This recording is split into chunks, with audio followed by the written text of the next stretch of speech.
Hello दोस्तों, स्वागत है आपका अपना YouTube channel JMS coaching centre में। तो आज की इस वीडियो में हम लोग देखेंगे सामाजिक विज्ञान के क्लास 10 के सामाजिक विज्ञान के भूगोल के चैप्टर भारत संसाधन एवं उपयोग का मोस्ट वीवीआई लघुत्तरीय प्रश्न उत्तर को लघुत्तरीय प्रश्न को देखेंगे।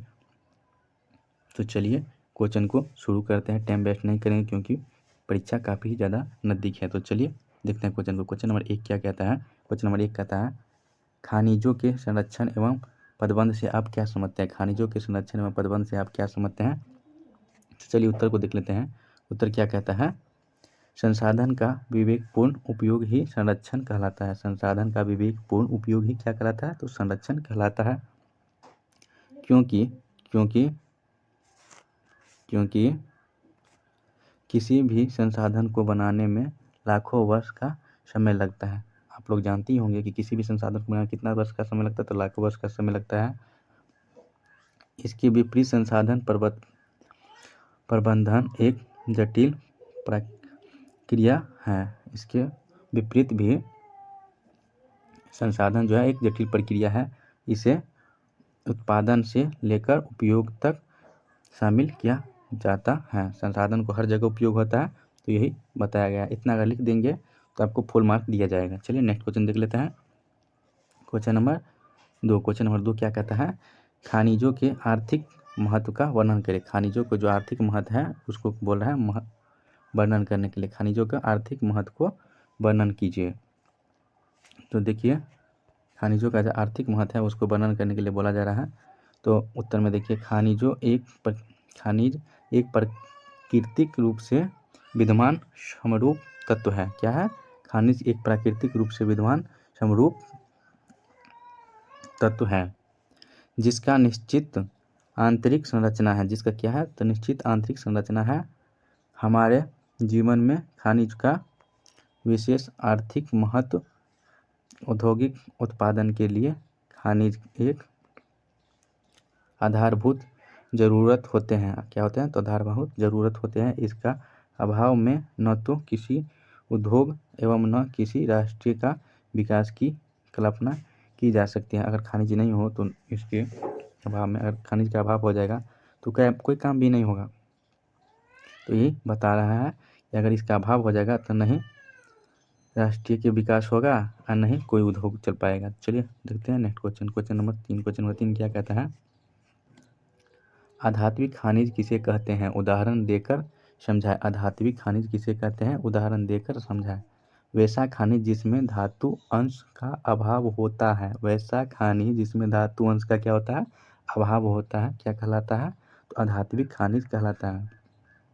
और अभंगुर प्रकृति का होता है। कैसा होता है वो? तो अब भंगुर प्रकृति का होता है। कैसा होता है? तो भंगुर प्रकृति का होता है। कैसा होता है? भंगुर प्रकृति का होता है। आधात्विक खनिज कहलाता है। वो क्या कहलाता है? तो आधात्विक खनिज कहलाता है।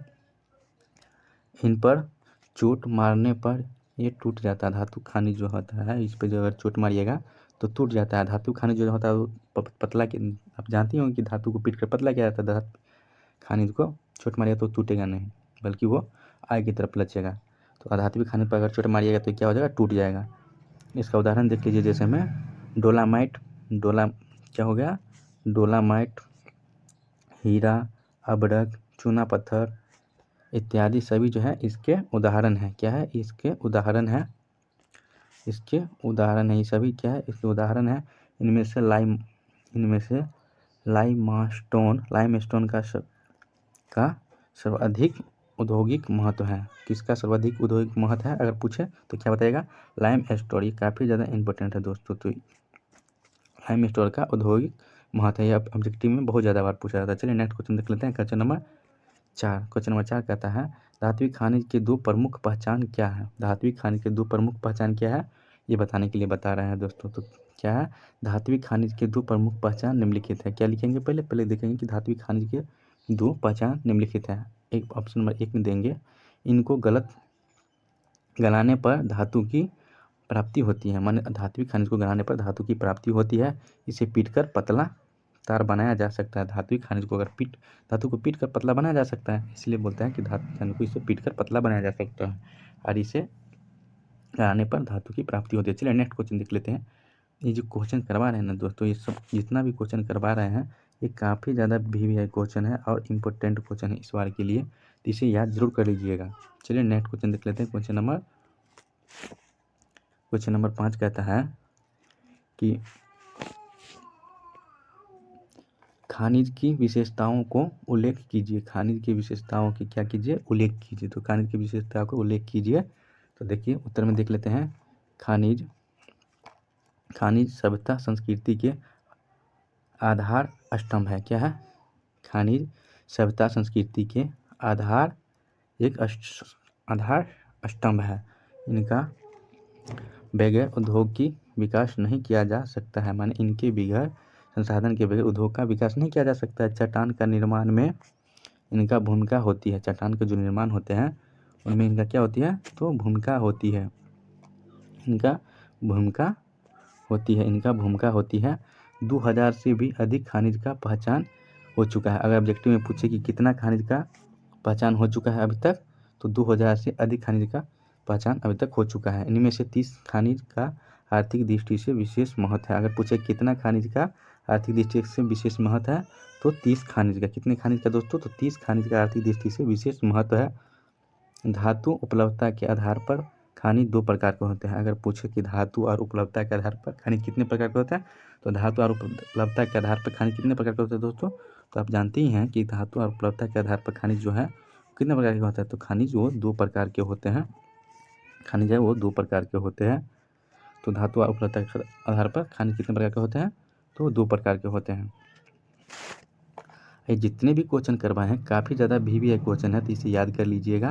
क्वेश्चन नंबर 1 कहता है कि यूरोप का मरीज किसे कहा जाता है। यूरोप का जो मरीज है वो किसे कहा जाता है, तो यूरोप का मरीज किसे कहा जाता है दोस्तों? तो यूरोप का मरीज किसे कहा जाता है, कितना काफ़ी ज़्यादा इंपॉर्टेंट क्वेश्चन है, इसे आप याद जरूर कर लीजिएगा। तो यूरोप का मरीज किसे कहा जाता है, तो यूरोप का मरीज कहा जाता है तुर्की को। किसे कहा जाता है, तो कहा जाता है तुर्की को। किसको कहा जाता है, तो ये कहा जाता है तुर्की को यूरोप का मरीज कहा जाता है। तो इसका जवाब हो जाएगा ऑप्शन नंबर ए, जो इसका सही जवाब हो जाएगा ऑप्शन नंबर ए। चलिए नेक्स्ट क्वेश्चन देखते हैं। क्वेश्चन नंबर 2 कहता है यंग इटली का संस्थापक किसने की थी। यंग इटली का स्थापना किसने की थी? यंग इटली का स्थापना किसने की थी दोस्तों? तो यंग इटली का जो स्थापना किए थे ये क्या था, मैजिनी ने। किसने किया था, तो ये क्या था, मैजिनी ने। तो इसका सही जवाब हो जाएगा ऑप्शन नंबर ए। इसका सही जवाब क्या हो जाएगा, तो इसका सही जवाब हो जाएगा ऑप्शन नंबर ए। यंग इटली का स्थापना कौन किया था, तो मैजिनी किया था। चलिए नेक्स्ट क्वेश्चन देख लेते हैं। क्वेश्चन नंबर 3 कहता है अंतर्राष्ट्रीय महिला दिवस कब मनाया जाता है। अंतर्राष्ट्रीय महिला दिवस कब मनाया जाता है दोस्तों? ये काफ़ी ज़्यादा इंपॉर्टेंट क्वेश्चन है। ये क्वेश्चन बार बार एग्जाम में आता ही आता है। तो अंतर्राष्ट्रीय महिला दिवस कब मनाया जाता है, तो अंतर्राष्ट्रीय महिला दिवस जो है वो मनाया जाता है 8 मार्च को। कब मनाया जाता है, तो 8 मार्च को। इसे जरूर ध्यान कर लीजिएगा कि अंतर्राष्ट्रीय महिला दिवस कब मनाया जाता है, तो 8 मार्च को, न कि 8 जनवरी को, नहीं 8 मई को, नहीं 8 जुलाई को। कब मनाया जाता है, तो ये मनाया जाता है 8 मार्च को। कब मनाया जाता है, 8 मार्च को। ये काफ़ी ज़्यादा इंपॉर्टेंट क्वेश्चन है। चलिए नेक्स्ट क्वेश्चन देख लेते हैं। क्वेश्चन नंबर 4 कहता है अप्रिल थीसिस किसने लिखी। अप्रिल थीसिस किसने लिखी, अप्रिल थीसिस किसने लिखी, तो अप्रिल थीसिस किसने लिखी थी दोस्तों? तो अप्रिल थीसिस जो है वो लिखे थे लेनिन ने। किसने लिखे थे, तो वो लिखे थे लेनिन ने। तो इसका सही जवाब क्या हो जाएगा, ऑप्शन नंबर सी। क्या हो जाएगा, ऑप्शन नंबर सी इसका सही जवाब हो जाएगा। चलिए नेक्स्ट क्वेश्चन देख लेते हैं। क्वेश्चन नंबर 5 कहता है सवनीय संघ का विघटन किस वर्ष हुआ। सवनीयता संघ का विघटन किस वर्ष हुआ, सवनीयता संघ का विघटन किस वर्ष हुआ दोस्तों? इसका जवाब आप लोग कमेंट बॉक्स में जरूर दीजिएगा। इसका जवाब कहाँ दीजिएगा, तो कमेंट बॉक्स में दीजिएगा कि इसका सही जवाब क्या होगा। चलिए नेक्स्ट क्वेश्चन देख लेते हैं। क्वेश्चन नंबर 6 कहता है कि अंकोर वाट में किस हिंदू देवता का मंदिर है। अंकोर वाट में किस हिंदू देवता का मंदिर है, कहाँ, तो अंकोर वाट में किस हिंदू देवता का मंदिर है दोस्तों? तो ये जो है वो विष्णु का, किसका, विष्णु का है। किसका मंदिर है, तो यह है विष्णु का मंदिर। किस देवता का मंदिर है, तो ये विष्णु देवता का मंदिर है। तो इसका सही जवाब क्या हो जाएगा दोस्तों? तो इसका सही जवाब हो जाएगा ऑप्शन नंबर ये जो है इसका सही जवाब हो जाएगा कौन, ऑप्शन नंबर ए। तो इसका सही जवाब हो जाएगा ऑप्शन नंबर ए। चलिए नेक्स्ट क्वेश्चन नंबर 7 देख लेते हैं। क्वेश्चन नंबर 7 कहता है कि गांधी जी को महात्मा गांधी की उपाधि किसने दी। गांधी जी को महात्मा गांधी की उपाधि किसने दी, तो गांधी जी को महात्मा गांधी की उपाधि किसने दी थी दोस्तों? तो ये जो दिया था ये रविंद्रनाथ टैगोर ने। कौन दिया था, तो रविंद्रनाथ टैगोर। इसका सही जवाब क्या हो जाएगा, इसका सही जवाब हो जाएगा ऑप्शन नंबर ये जो है इसका सही जवाब हो जाएगा कि इसका उपाधि किसने दी थी, तो दी थी महात्मा गांधी की उपाधि रविंद्रनाथ टैगोर ने। इसका सही जवाब हो जाएगा ऑप्शन नंबर ए जाएगा, ऑप्शन नंबर ए इसका सही जवाब हो जाएगा। चलिए नेक्स्ट क्वेश्चन देख लेते हैं। क्वेश्चन नंबर 8 क्या देखते हैं। क्वेश्चन नंबर 8 कहता है कि पूर्ण स्वराज दिवस कब मनाया जाता है? पूर्ण स्वराज दिवस कब मनाया जाता है? तो पूर्ण स्वराज दिवस कब मनाया जाता है दोस्तों? तो पूर्ण स्वराज दिवस जो है मनाया जाता है 26 जनवरी 1930 को। कब मनाया जाता है? तो 26 जनवरी 1930 को मनाया जाता है। कब मनाया जाता है? 26 जनवरी 1930 को। चलिए नेक्स्ट क्वेश्चन देख लेते हैं, question number 9। Question number 9, Hirakud परियोजना है। हीराकुंड परियोजना है, तो हीराकुंड परियोजना कहाँ है दोस्तों? किस नदी पर है? तो इसका ऑप्शन दिया है महानदी, ऑप्शन बी दिया हुआ है गोदावरी नदी, ऑप्शन सी दिया हुआ कृष्णा नदी, ऑप्शन डी दिया हुआ है चंबल नदी। तो इसका जो हीराकुंड परियोजना कहाँ है दोस्तों? तो ये है महानदी पर। आप लोग जानते ही होंगे कि ये कहाँ है, तो ये है महानदी पर। इसका सही जवाब क्या हो जाएगा? ऑप्शन नंबर ये जो इसका सही जवाब हो जाएगा महानदी पर। चलिए नेक्स्ट क्वेश्चन देखते हैं, क्वेश्चन नंबर 10। क्वेश्चन नंबर 10 कहता है कि गुरु गोविंद सिंह जी का जन्म किस नगर में हुआ था? गुरु गोविंद सिंह का जन्म किस नगर में हुआ था? तो गुरु गोविंद सिंह का जन्म कहाँ हुआ था दोस्तों? तो गुरु गोविंद सिंह का जन्म हुआ था पटना में। कहाँ हुआ था? तो पटना। तो इसका हो जाएगा option number B.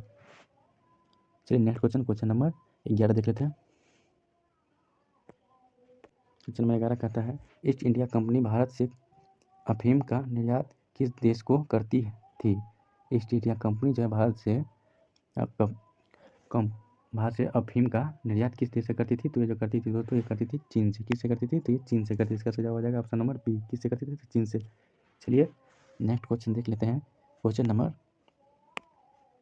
12। Question number 12 कहता है,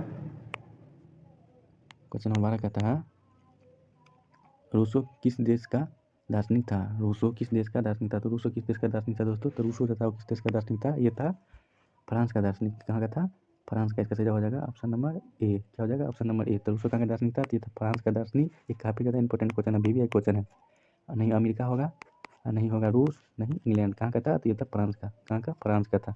चलिए नेक्स्ट क्वेश्चन देख लेते हैं, क्वेश्चन नंबर 13। क्वेश्चन नंबर 13 कहता है निम्नलिखित में कौन नवीकरणीय संसाधन है? दिया हुआ 4 ऑप्शन। तो बोला निम्नलिखित में कौन नवीकरणीय संसाधन है? ऑप्शन ए में दिया हुआ है पेट्रोल, ऑप्शन बी में दिया हुआ है कोयला, ऑप्शन सी में दिया हुआ है जल, ऑप्शन नंबर डी में दिया हुआ है लोह अयस्क। तो निम्नलिखित में जो है कौन है का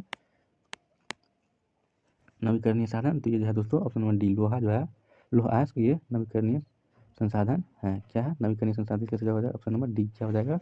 ऑप्शन नंबर डी इसका सही जवाब हो जाएगा। चलिए देखते हैं नेक्स्ट क्वेश्चन, क्वेश्चन नंबर 14। क्या देखते हैं? Question number 14। क्वेश्चन नंबर 14 कहता है, क्वेश्चन नंबर 14 कहता है जमानगर तेल शोधक कारखाना किस राज्य में स्थित है? जमानगर तेल शोधक कारखाना ये किस राज्य में स्थित है? तो जमानगर तेल शोधक कारखाना किस राज्य में स्थित है दोस्तों? तो ये जो है ये गुजरात राज्य में। किस राज्य में? तो गुजरात राज्य में। सही जवाब है ऑप्शन नंबर ए। Next question, question number 15। Question number 15 कहता है तारापुर परमाणु विद्युत केंद्र है। तारापुर परमाणु विद्युत केंद्र है, ये कहाँ है दोस्तों? तो तारापुर परमाणु विद्युत केंद्र कहाँ है? तो ये जो है ये महाराष्ट्र में है। कहाँ है? तो महाराष्ट्र में। कैसे जवाब हो जाएगा? Option number B. ये काफ़ी ज़्यादा BBI क्वेश्चन से है, जरूर याद कर लीजिएगा, BBI क्वेश्चन है। चलिए नेक्स्ट क्वेश्चन देखते हैं, क्वेश्चन नंबर 16। क्वेश्चन नंबर 16 कह रहा है, क्या कह रहा है? कह रहा है पर्यावरण संरक्षण हेतु पहला विश्व शिखर सम्मेलन कहाँ हुआ था? पर्यावरण संरक्षण हेतु पहला विश्व शिखर सम्मेलन कहाँ हुआ था? तो ये जो हुआ था ये पेरिस कहाँ हुआ था दोस्तों? सॉरी दोस्तों, तीसरी कहाँ हुआ था? तो ये हुआ था स्टॉकहोम में। कहाँ हुआ था? स्टॉकहोम में। चलिए नेक्स्ट क्वेश्चन देख लेते हैं, क्वेश्चन नंबर 17। क्वेश्चन नंबर 17 क्या कहता है? क्वेश्चन नंबर 17 कहता है कि 1992 में पृथ्वी सम्मेलन कहाँ हुआ था? 1992 में जो पृथ्वी सम्मेलन हुआ था वो कहाँ हुआ था दोस्तों? तो ये हुआ था 1992 में पृथ्वी सम्मेलन कहाँ हुआ था? तो ये हुआ था रियो डी जेनेरिया में। रियो डी जेनेरिया में। जैसे आंसर हो जाएगा डी।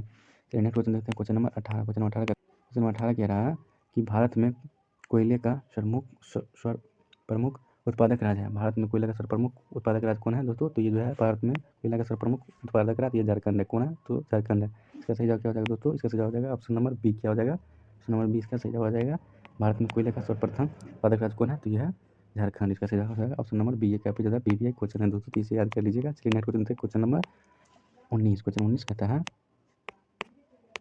भारत में सर्वप्रमुख चावल उत्पादक राज्य है। भारत में सर्वप्रमुख चावल उत्पादक राज्य कौन है दोस्तों? तो ये जो है पश्चिम बंगाल। कौन है? पश्चिम बंगाल। इसका सही जवाब हो जाएगा ऑप्शन नंबर ए। चलिए next question, question number 20। Question number 20 कहता है, क्वेश्चन नंबर 20 कहता है भारत में रेडियो का पहला प्रसारण किस वर्ष हुआ? भारत में रेडियो का पहला प्रसारण किस वर्ष हुआ दोस्तों? तो ये जो हुआ था ये कब हुआ था? तो ये हुआ था 1930 में। कब हुआ था? 1930 में। कैसे जवाब हो जाएगा? Option number B. चलिए next question, question number 21। Question number 21 भारत में हरित क्रांति शुरू हुई। भारत में जो है हरित क्रांति कब शुरू हुई? तो भारत में जो हरित क्रांति शुरू हुई थी दोस्तों ये हुआ था 1966 में। कब हुआ था? 1966 में। कैसे जवाब हो जाएगा? Option number B. क्या हो जाएगा? ऑप्शन नंबर बी इसका सही जवाब हो जाएगा।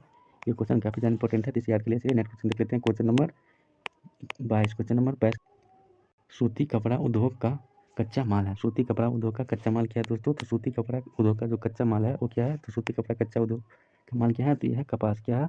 कपास। इसका सही जवाब हो जाएगा ऑप्शन नंबर बी। क्या हो जाएगा? ऑप्शन नंबर बी इसका सही जवाब हो जाएगा, ऑप्शन नंबर बी। न कि जूट होगा, नहीं रेशम होगा। इसमें क्या हो जाएगा? तो ये हो जाएगा कपास हो जाएगा, सूती कपड़ा उद्योग का कच्चा माल। चलिए नेक्स्ट क्वेश्चन देख लेते हैं। क्वेश्चन नंबर 23 कहता है रेशम वस्त्र उत्पादन का प्रमुख केंद्र है। रेशम वस्त्र उत्पादन का प्रमुख केंद्र कौन है दोस्तों? तो ये जो है रेशम वस्त्र उत्पादन का प्रमुख केंद्र ये है भागलपुर। कौन है? भागलपुर। इसका सही जवाब हो जाएगा ऑप्शन नंबर डी। चलिए नेक्स्ट क्वेश्चन, क्वेश्चन नंबर 24 देख लेते हैं। क्वेश्चन नंबर 24 कहता है उर्वरक कारखाना उपस्थित है। उर्वरक कारखाना अवस्थित है, कहाँ अवस्थित है? तो उर्वरक कारखाना जो है कहाँ अवस्थित है दोस्तों? तो उर्वरक कारखाना जो है वो बरौनी में उपस्थित है। कहाँ है? बरौनी में। तो इसका सही जवाब क्या हो जाएगा? इसका सही जवाब हो जाएगा ऑप्शन नंबर ए। ये जो जितने भी क्वेश्चन कराए हैं ये काफ़ी ज़्यादा वीवीआई क्वेश्चन है और इंपॉर्टेंट क्वेश्चन है 2024 एग्जाम के लिए। तो इसे याद कर लीजिएगा। इस वीडियो से कुछ भी सीख मिला होगा नया सीखने को तो इसे लाइक, सब्सक्राइब और अपने दोस्त के पास शेयर कर दीजिए। चलिए मिलते हैं बहुत जल्द नेक्स्ट वीडियो में। आज के लिए बाय बाय।